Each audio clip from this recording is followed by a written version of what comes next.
Kāti, ko tātātou manuhiri tōranga pū i tēnei rā, ko Kushla te ngaire Manuel. No te oro pū reipa, Kush e mihi ana kia koe tēnā koe, te tuahine? E te tungāne tēnā koe.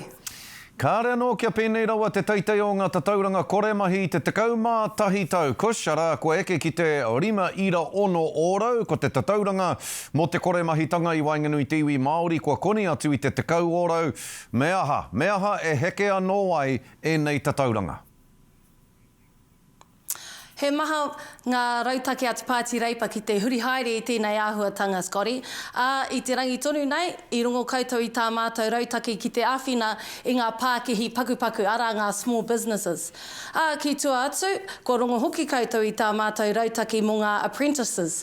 Hoi anōra, mena kei te whai oranga te tangata, ko whai mahi ia, ko whai whare ia, ka taia ia te noho ki konei, kia pua wai i roto o Aotearoa nei. Ko rātou ngā tino whainga a te Pāti Reipa. Kia noho te tangata ki konei, ki te whai rawa, kia noho hoki ngā pūtea katoa ki te kāinga tonu nei. Rongo ana au, kua ta whakatakoto koutou i tā koutou rautaki, hei āwhina i ngā tāngata e kore mahi ana, e tatari tonu ana kia puta heahara nei te kāwanatanga o tira i ngā upoko e toru o te kāwanatanga. Kush hei te pōnei ka kati te wā ki ngā kai Pōti Māori, kia whakawhiti rātou ki te Rārangi Pōti Māori, e tautoko ana a Reipa i te whakawhitinga o te Māori ki te Rārangi Pōti Māori, he pai kē rānei kia noho e tahi Māori ki te Rārangi Pōti Auraki.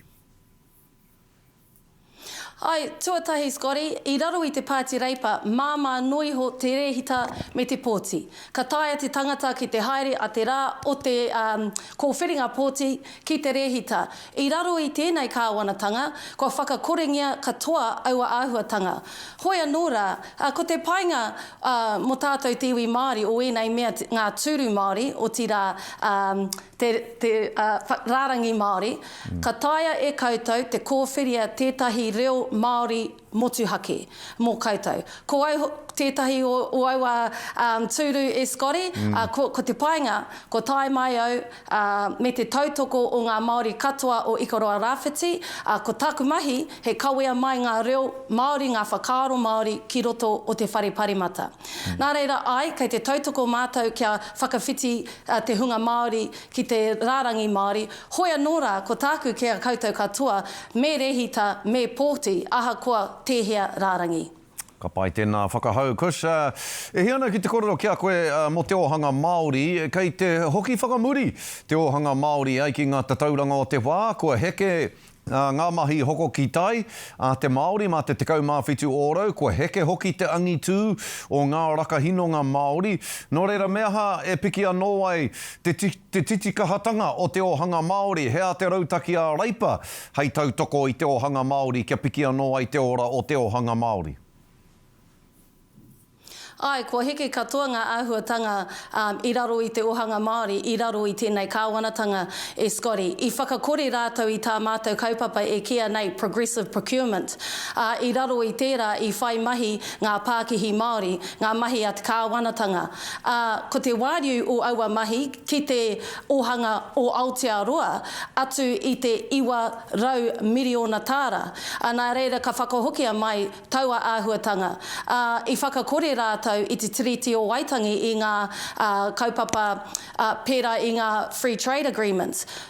Ka āta tirohia anō mātou i aua āhuatanga.